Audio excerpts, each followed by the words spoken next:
Welcome and welcome back to my channel. So my name is Sonali और जो आज का टॉपिक है वो है गवर्नमेंट जॉब। जी हाँ, इंडिया में लोगों को सबसे अट्रैक्टिव लगती है गवर्नमेंट जॉब और आज हम उसी के बारे में बात करने वाले हैं कि इतना क्रेज़ क्यों है इंडिया में गवर्नमेंट जॉब्स के बारे में। इवन मैंने भी एक बार सोचा था कि मैं गवर्नमेंट एग्ज़ाम की तैयारी करूँगी अपने ग्रेजुएशन के बाद, और इफ़ आगे चल के मैं फ्यूचर में उस चीज़ की प्रिपरेशन करूँ भी तो उससे पहले मुझे पूरा रिसर्च करना पड़ेगा कि क्या क्या मुझे बेनिफिट्स होंगे, क्या क्या आउटकम आ सकते हैं और क्या क्या मेरी ज़िंदगी से चला जाएगा अगर मैं उस एग्ज़ाम की प्रिपरेशन करती हूँ। और प्रिपरेशन के भी बाद भी अगर मैं अपना 100% दूँ भी तो कितना परसेंट चांस है कि मेरा सिलेक्शन हो सकता है या फिर नहीं हो सकता।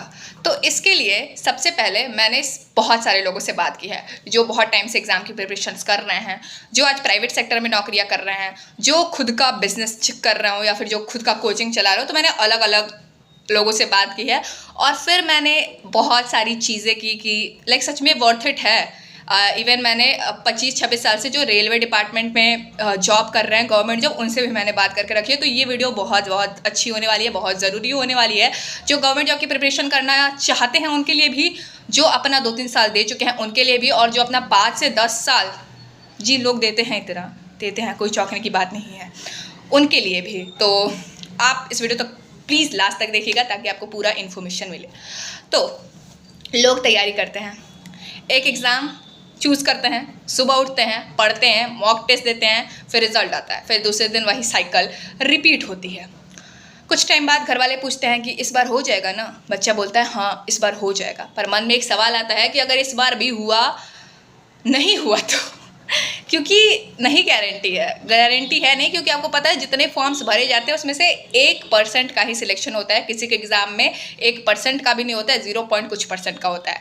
तो आप उन परसेंटेज में कैसे आ सकते हैं? ऐसे तो बोलना बहुत आसान है कि हाँ हम ही आएंगे, हमें तो बस एक ही सीट चाहिए ना वो, पर सच्चाई सिर्फ इतनी सी नहीं है, सच्चाई इससे बहुत ज़्यादा है।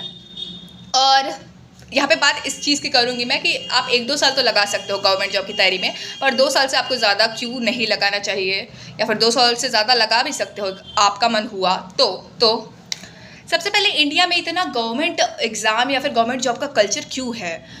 क्योंकि बहुत सारी चीज़ें। सबसे पहले तो एक स्टेबल इनकम सोर्स है, फाइनेंशियल फ्रीडम आपको मिलता है जो कि आपको हर जगह से मिल सकता है, प्राइवेट सेक्टर में भी मिल सकता है, पर financial freedom in the sense stable financial freedom जिसमें आप कभी नौकरी से निकाले नहीं जाओगे।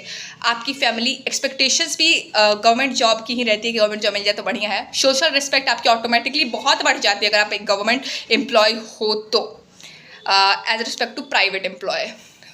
और पर एक चीज़ है कि आज भी सबकी नहीं लगती है। मतलब जो भी बच्चा ग्रेजुएट करके बाहर निकलता है, ग्रेजुएशन अगर किसी बच्चे की पूरी हो गई हो तो ग्रेजुएशन के बाद एक स्टेबल इनकम लेने के लिए अभी भी जो गैप है वो बहुत ज़्यादा है।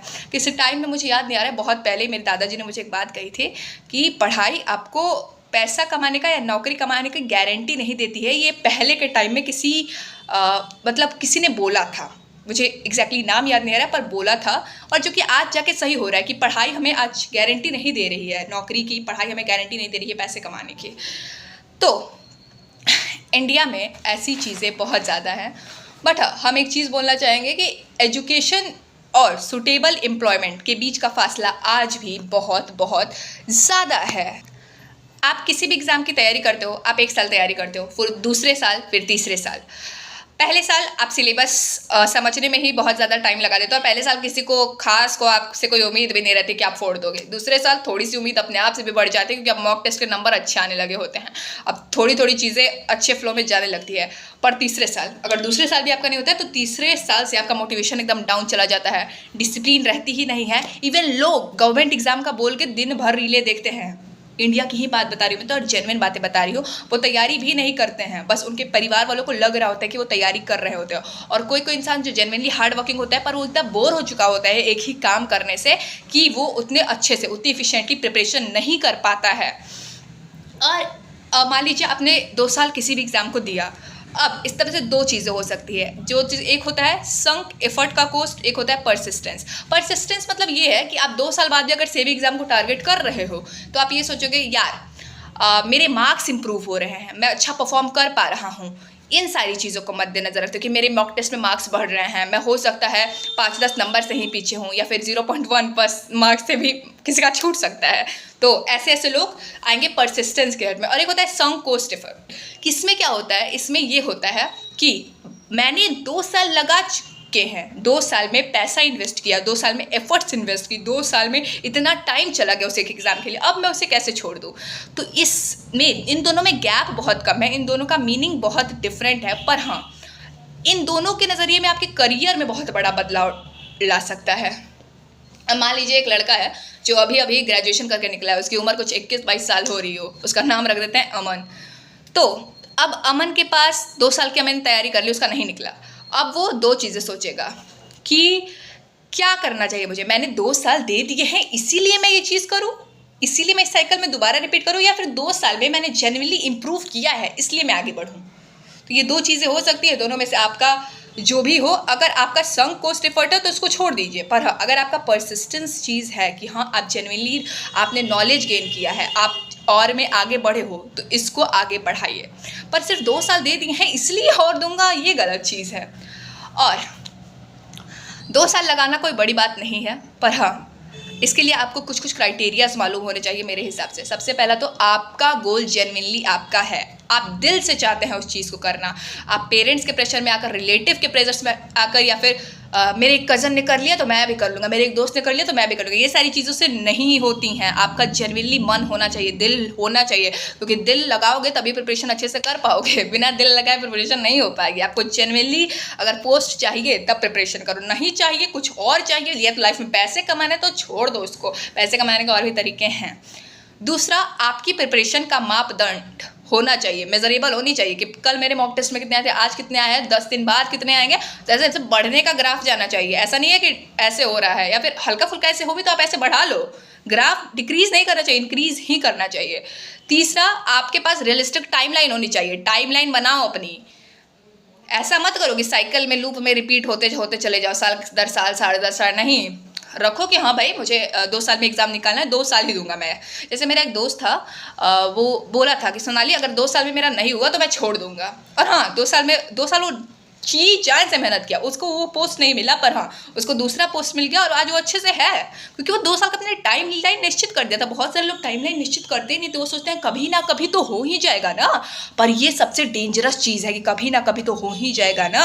इवन मैं क्या बताऊँ यार, मेरे दोस्त हर तरह के। तो एक दोस्त मेरा बोला था करनी है तो सरकारी नौकरी ही करनी है, चाहे 5 साल लगे 10 साल लगे, मतलब दिमाग में अभी से सोच के चला है कि उसको 5 साल लगे, और 5 साल में उस कितने सारे वो पैसे कमा सकता था, कितनी सारी चीज़ें और कर सकता था, ये सब उसने छोड़ दिया। उसने सब बस यही देखा। तो ये चीज़ें बहुत आपस में कॉन्ट्राडिक्ट कर रही हैं। और आउटकम्स, आपका आउटकम, आपका ज़िंदगी का आउटकम सिर्फ उस एक ही एग्ज़ाम पे डिपेंड नहीं करना होना चाहिए। आपके पास अल्टरनेटिव करियर हमेशा खुला होना चाहिए कि हाँ अगर ये नहीं हुआ तो मैं ये कर लूँगा। या फिर आपके पास फाइनेंशियल फ्रीडम होना चाहिए। फाइनेंशियल इंडिपेंडेंस बहुत बड़ी चीज़ है। अगर आप 22-23 के हो और 25 के हो तब भी आपको अपने पापा से पैसे मांगने की ज़रूरत पड़ रही हो, तो ये सही नहीं है।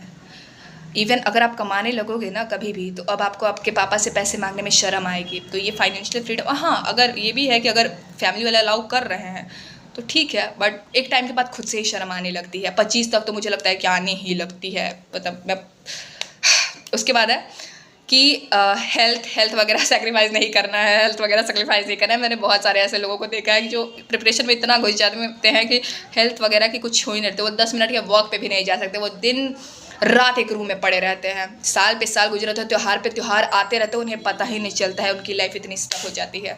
लर्निंग नहीं रुकनी चाहिए। ऐसा नहीं है कि तुम एग्जाम का सिलेबस ही पढ़ते रहो, और भी चीज़ें पढ़ो, नए नए स्किल्स सीखो। स्किल्स से भी आजकल बहुत अच्छा फाइनेंशियली हम लोग अच्छा ग्रो कर सकते हैं। और रिलेशनशिप भी आपका अच्छा चलना चाहिए, फैमिली के साथ रिलेशनशिप अच्छा होना चाहिए। अगर आपकी शादी की उम्र हो चुकी है तो डेट वगैरह करो, ये सारी चीज़ें करो। मतलब एक ही एग्ज़ाम पे स्टक नहीं रहना है भाई। लाइफ में बहुत बढ़िया, लाइफ में बहुत सारी चीज़ें आज चुकी हैं, तो ये सारी चीज़ें एक्सप्लोर करो। और हाँ 2-3 साल अगर आपने किसी चीज़ को दे दिया है तो इसका मतलब ये नहीं है कि आपको वही चीज़ पूरी ज़िंदगी लेके चलना है। आप और भी बहुत सारी चीज़ें कर सकते हो। तो इतना ही था। और संकोष्ठ के चक्कर में मत करना कि हाँ 2 साल दे दिया तो और भी साल देती जाऊंगी या फिर देता जाऊंगा, ये सारी चीज़ें मत करना।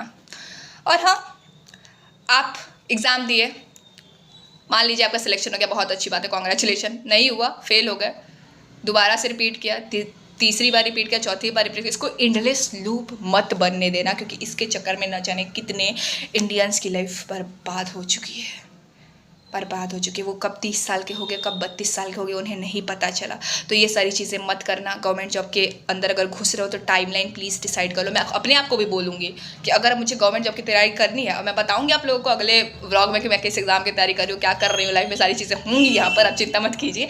तो अगर मैं करूँगी तो मैं टाइमलाइन डिसाइड करूँगी, इस टाइमलाइन में हो ना हो, it's okay, I don't care, ठीक है, इतना होना चाहिए। एंड आई होप आप लोगों को ये वीडियो पसंद आई हो, क्योंकि मैंने बहुत अच्छे से रिसर्च करके बनाया था ये पूरा वीडियो। और अगर आप लोगों को पसंद आया हो तो do like, do subscribe and share also, क्योंकि बहुत सारे यंग एस्पायरेंट आने वाले हैं और जो भी हैं वो अब शायद कुछ जाने वाले भी हैं। तो share also and thank you so much if you listen me till the end. And अब बहुत सारे चीज़ें आती जाएंगी, वीडियोस वगैरह, तो सब्सक्राइब करके रखना। And that's all for the video. Bye bye guys, take care.